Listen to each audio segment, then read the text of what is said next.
la vasta extensión del territorio mapuche del siglo XVI, cuando el choque entre dos mundos recién comenzaba a redibujar el destino del sur de Chile, surgió un joven guerrero cuya habilidad acabaría convirtiéndose en leyenda: Nongoniel. No era un toqui elegido por linaje ni un líder heredado por tradición, sino un combatiente que se ganó su lugar en el campo de batalla gracias a una destreza que muy pocos dominaban: la maestría absoluta sobre el caballo. Para entender la historia de Nongoniel hay que retroceder a un momento crucial. A diferencia de otros pueblos del continente, los mapuches no domesticaban caballos antes de la llegada europea. Sin embargo, en apenas unas décadas lograron no solo incorporar este animal a su vida militar, sino también superarlo. El caballo dejó de ser un símbolo de dominio español y se convirtió en un arma mapuche, veloz, ágil, entrenada para moverse en terrenos que los conquistadores jamás lograron dominar por completo. Nongoniel nació en ese punto de inflexión. Los relatos hablan de un joven que desde muy temprano mostró una habilidad poco común para entenderse con los animales.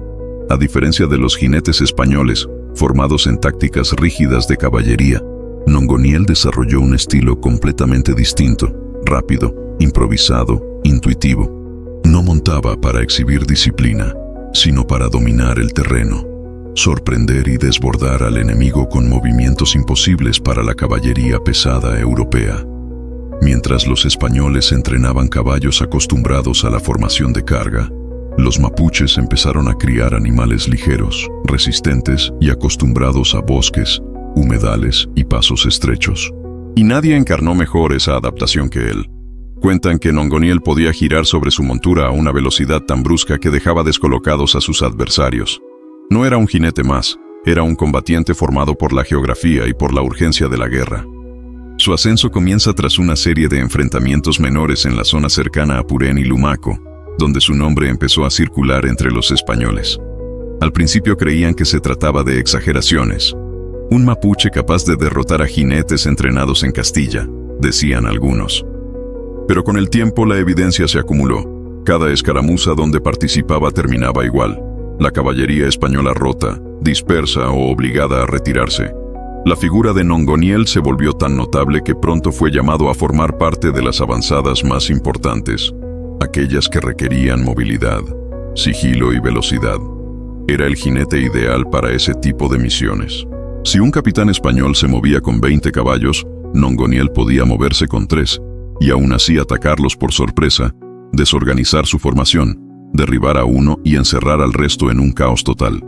Su técnica no consistía en enfrentarlos de frente, sino en neutralizar la ventaja española. Convertía la velocidad en precisión mortal. En este periodo, Nongoniel comienza a participar en las grandes decisiones militares del territorio mapuche. Aunque no era toqui, su opinión era escuchada porque entendían que él conocía algo que los demás apenas empezaban a comprender: el caballo era una revolución militar. Oralmente, se menciona que él fue uno de los primeros en insistir en que el dominio ecuestre era clave para equilibrar la guerra. No bastaba con escudos y lanzas, había que convertir la tierra en un arma, y el caballo en un aliado que permitiera moverse con rapidez absoluta. Los primeros enfrentamientos formales contra la caballería española revelaron su genialidad. Mientras los ibéricos cargaban en bloque, Nongoniel se adelantaba solo, provocaba a los jinetes españoles, los hacía enfurecer y los obligaba a separarse de su formación. En el instante en que eso ocurría, él ejecutaba un movimiento que se volvió parte de su marca personal. Un giro cerrado, casi imposible, seguido de una embestida lateral, que terminaba con la lanza mapuche, atravesando la defensa del capitán enemigo. Los testimonios describen asombro, confusión, e incluso miedo entre los soldados españoles. No estaban acostumbrados a ver ese tipo de maniobras. Para ellos, la caballería debía ser una fuerza compacta, disciplinada y armada con corazas que inspiraran respeto. Pero en Nongoniel veían lo contrario: velocidad impredecible, agilidad espontánea, un caballo que parecía comprender sus intenciones con apenas un leve movimiento de piernas o manos. Así comenzó el mito: un jinete capaz de reducir a la caballería ibérica en su propio terreno. Un guerrero que transformó la forma en que los mapuches usaban el caballo. Y, sobre todo, Un combatiente que demostró que la resistencia podía reinventar sus tácticas para enfrentar a un enemigo que llegaba con siglos de tradición militar. La historia de Nongoniel no es solo la historia de un guerrero excepcional. Es la historia de una adaptación brillante, de un pueblo que absorbió un elemento extranjero y lo convirtió en una herramienta decisiva. En un tiempo en que la guerra parecía favorecer a la tecnología europea, surgió un hombre capaz de revertir esa ventaja. Y su nombre, repetido de boca en boca entre fortalezas y campos de batalla, pronto resonaría en todas las fronteras de la guerra. El nombre de Nongoniel comenzó a tomar fuerza en los campos de batalla del sur a medida que los españoles consolidaban su avance. Para mediados del siglo XVI, las ciudades fortalezas levantadas por la corona funcionaban como núcleos de control que intentaban dominar los territorios a su alrededor.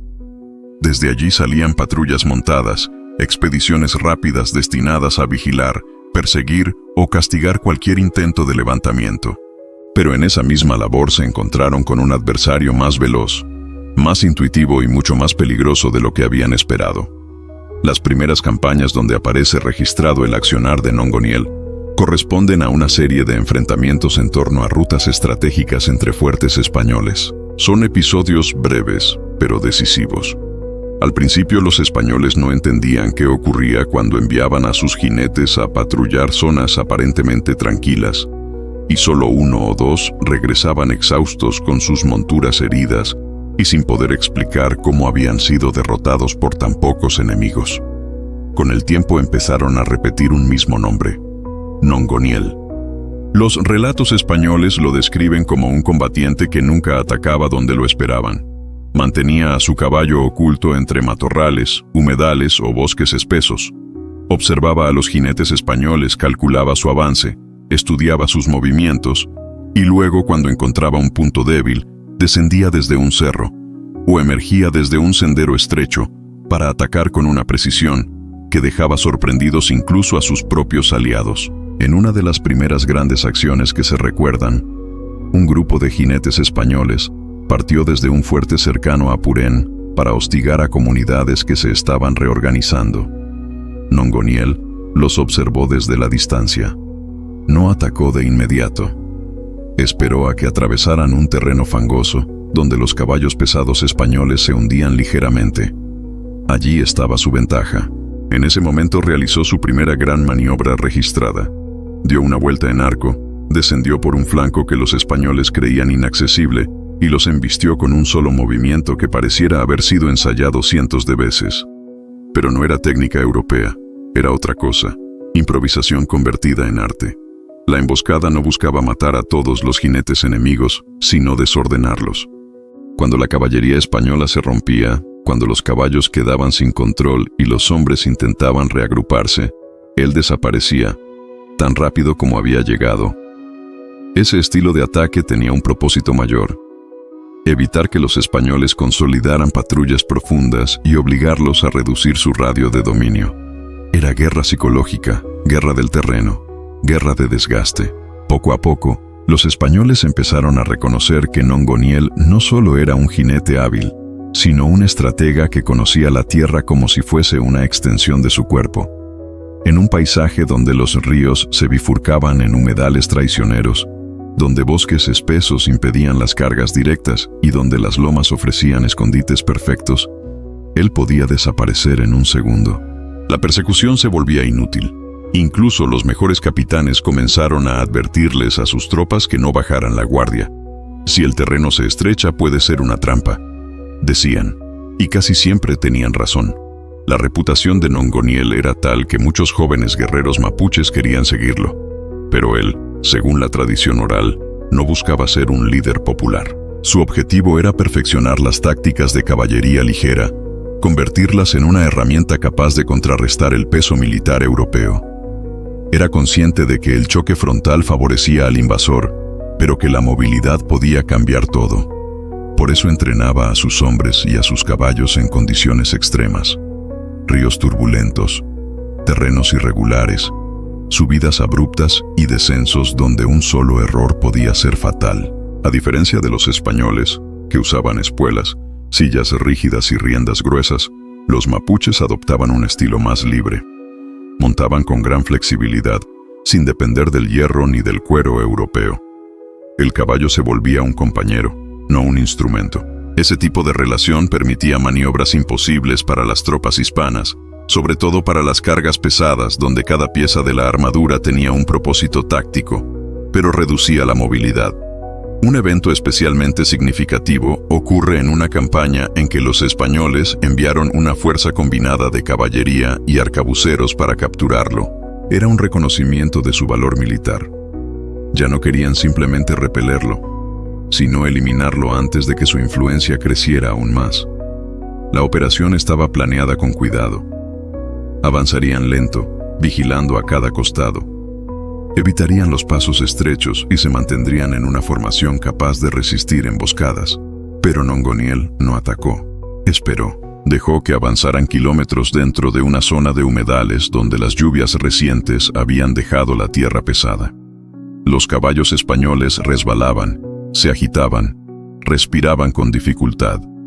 Entonces, desde una colina baja, él ejecutó una táctica que, más adelante, imitarían otros jinetes mapuches, el círculo roto. Consistía en rodear al enemigo en un arco rápido, sin cerrar completamente el cerco.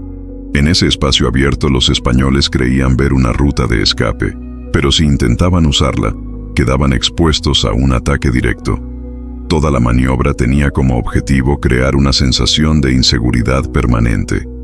Cada paso adelante podía ser una trampa. Cada retroceso, una derrota moral.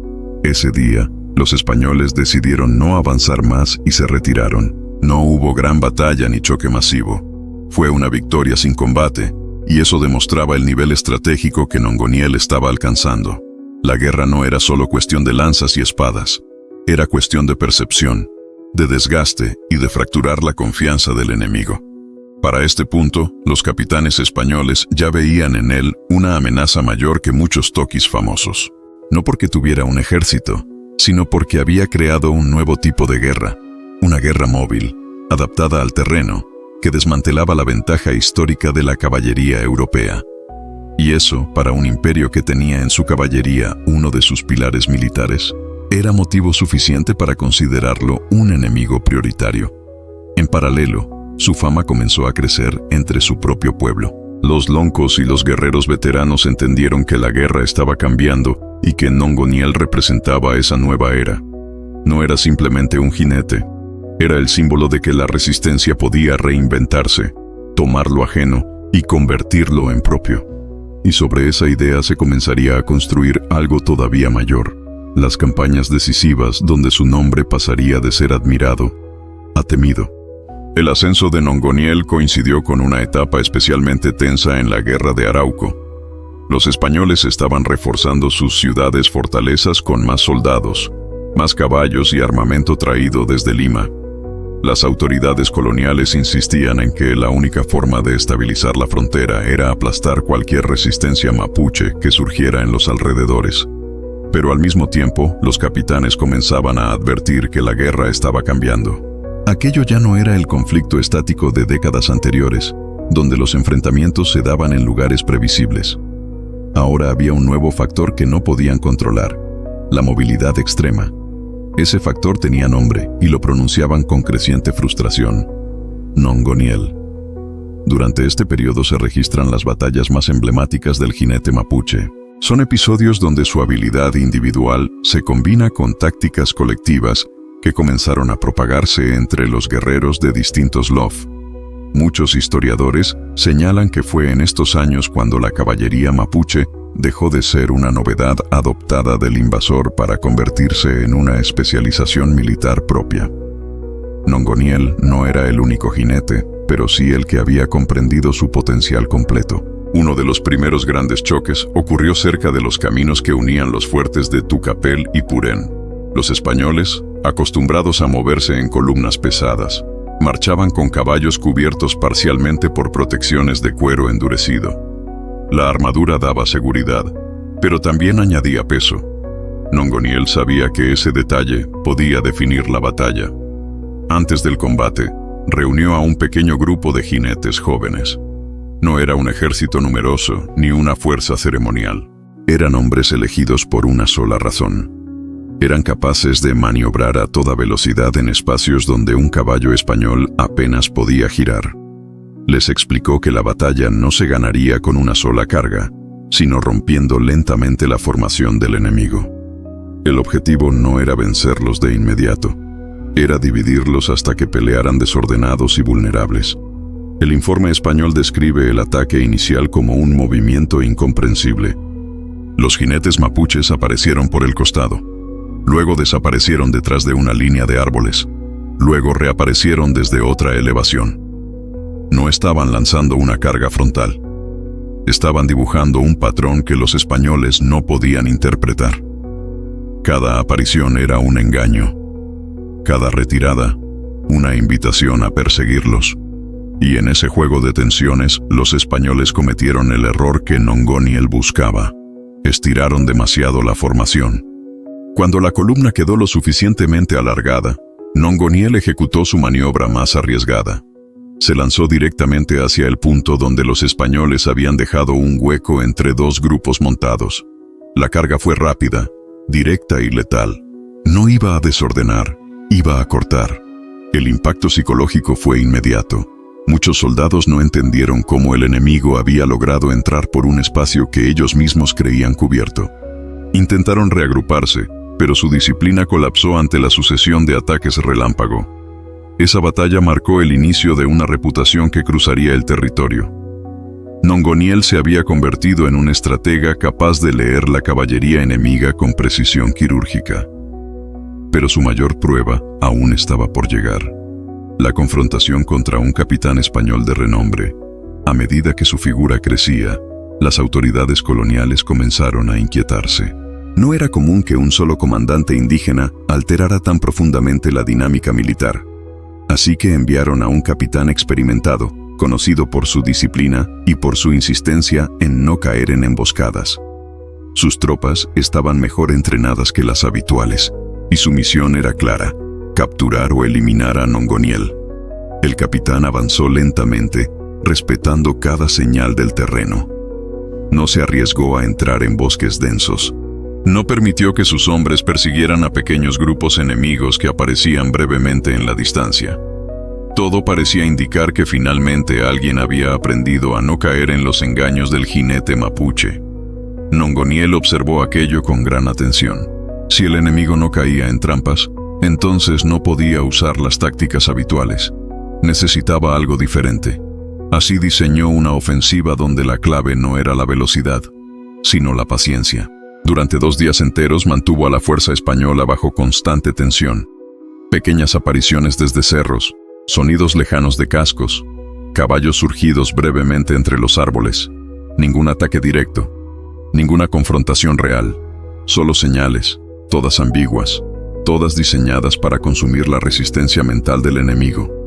Los españoles no podían dormir bien, no podían establecer vigilancia sin cansarse, no podían avanzar sin temer una emboscada. Poco a poco, incluso el capitán más disciplinado comenzó a sentir la presión de luchar contra un enemigo invisible. Fue entonces cuando Nongoniel ejecutó la maniobra final. No atacó por donde vigilaban, no atacó por donde esperaban que lo hiciera. Atacó desde el lado menos probable, un terreno que los españoles consideraban demasiado estrecho para una carga montada.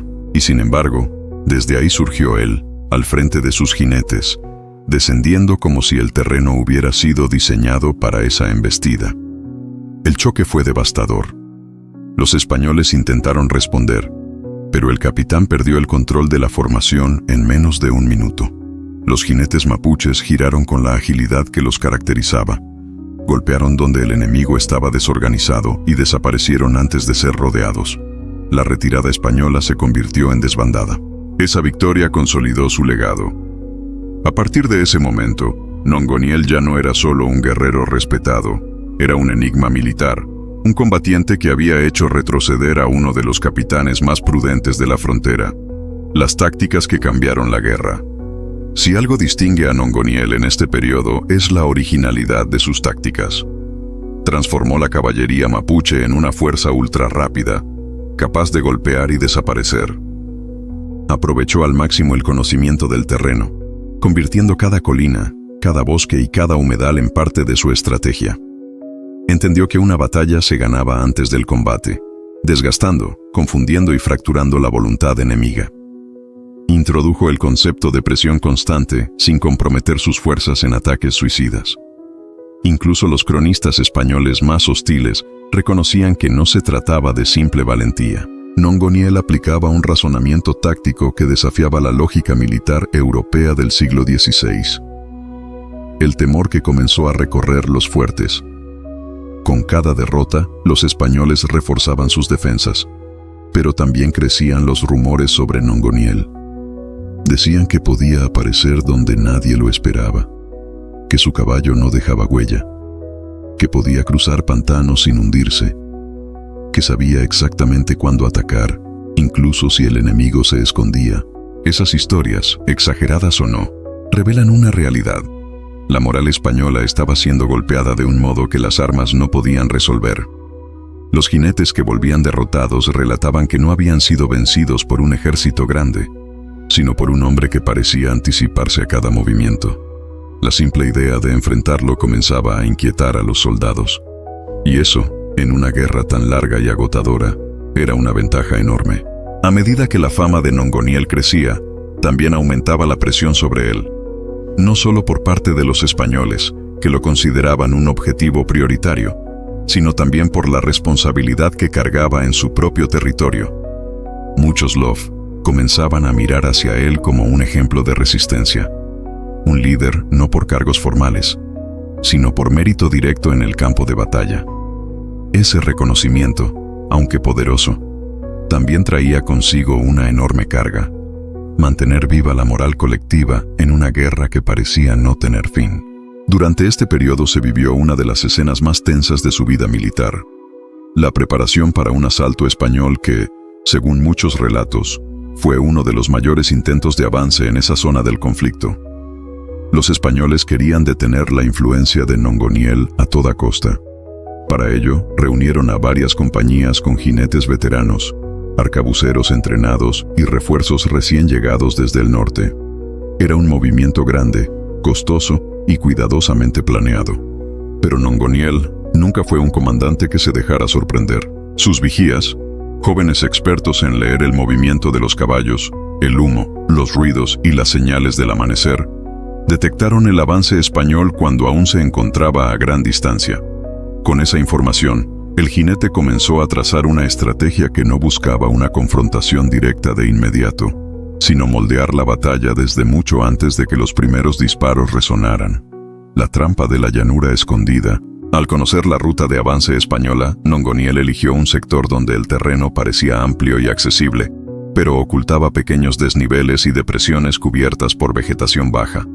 Esos detalles, invisibles para un observador poco atento, eran perfectos para dividir una formación enemiga sin que lo notaran. Antes de la llegada del ejército español, Nongoniel desplegó a grupos de jinetes y guerreros a lo largo de esos desniveles.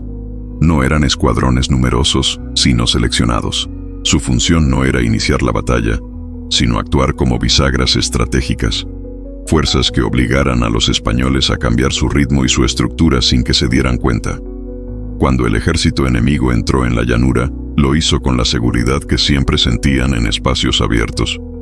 La caballería española, acostumbrada a dominar los grandes terrenos, avanzó sin sospechar que ese espacio había sido escogido precisamente para quitarles su ventaja. Nongoniel apareció en la distancia, montado en su caballo ligero y con la postura firme de quien no teme ser visto.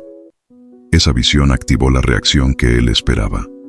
Los españoles aceleraron, intentando atrapar a aquel guerrero al que tanto deseaban capturar. Pero Nongoniel no huyó inmediatamente. Se movió con la exactitud de quien conoce hasta la última curva del terreno.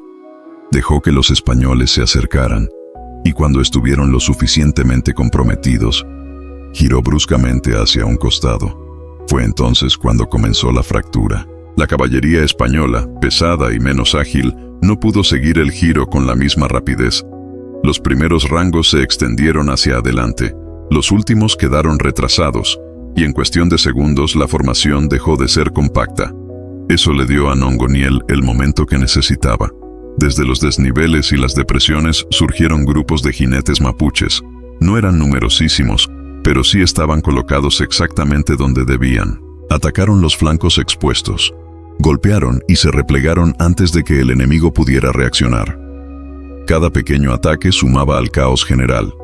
Los españoles intentaron reorganizarse, pero la llanura escondida, aparentemente simple, se transformó en un laberinto de amenazas móviles. Ninguno de sus rangos podía ver el panorama completo. Ninguno sabía desde dónde llegaría la próxima carga. Mientras los españoles luchaban por mantener la cohesión, Nongoniel reapareció en un punto inesperado: el centro.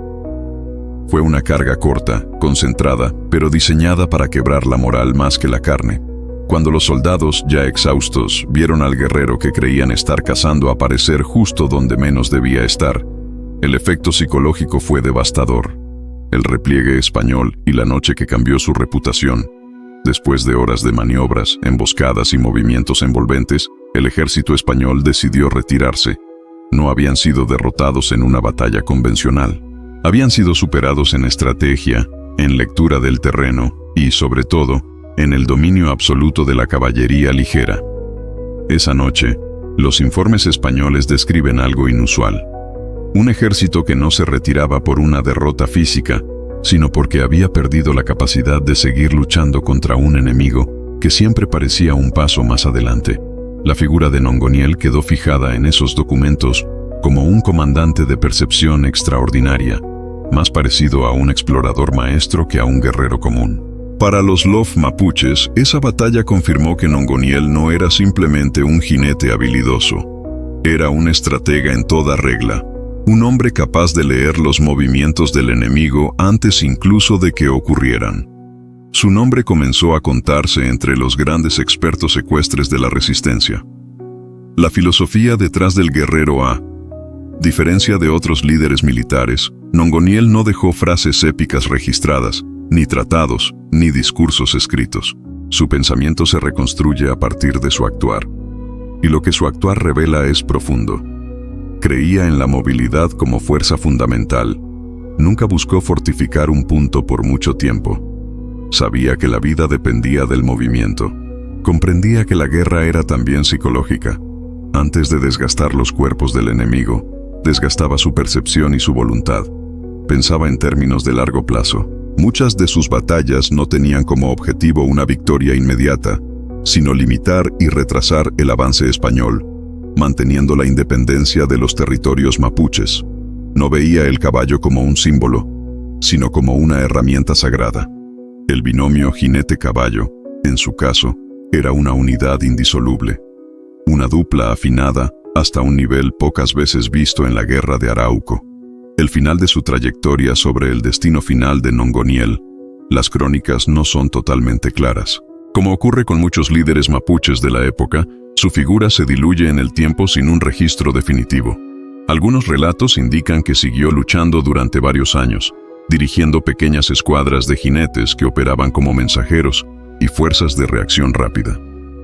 Otros sugieren que murió en combate, fiel a la forma en que vivió, montado y enfrentando a la caballería enemiga. Lo que sí es cierto es que su legado quedó inscrito no por grandes ejércitos ni por títulos formales, sino por algo más extraordinario: haber cambiado la forma en que se concebía la guerra montada en la frontera sur del territorio colonial. Nongoniel fue la demostración viviente de que un conocimiento profundo del entorno, combinado con una intuición casi sobrenatural para anticipar movimientos enemigos, podía equilibrar una guerra desigual. Cierre documental. En la guerra de Arauco, donde múltiples líderes dejaron huellas imborrables, Nongoniel destaca como uno de los jinetes más enigmáticos y formidables de su tiempo. No necesitó comandar miles ni protagonizar victorias colosales para entrar en la historia. Lo hizo perfeccionando una disciplina adoptada del invasor y elevándola a un nivel que los españoles no esperaban ni estaban preparados para enfrentar. Su vida sintetiza la esencia de aquella resistencia: adaptarse, observar, actuar con precisión y desaparecer cuando el enemigo aún intenta entender qué ocurrió. El nombre de Nongoniel no solo representa a un guerrero, sino a la inteligencia estratégica de un pueblo que supo transformar cada derrota cada aprendizaje y cada caballo robado en una herramienta para resistir por siglos. Su legado aún cabalga en la memoria de quienes estudian la historia de la frontera. Un hombre al que los españoles no pudieron comprender, un jinete imposible de atrapar, un líder que hizo de la velocidad una forma de libertad.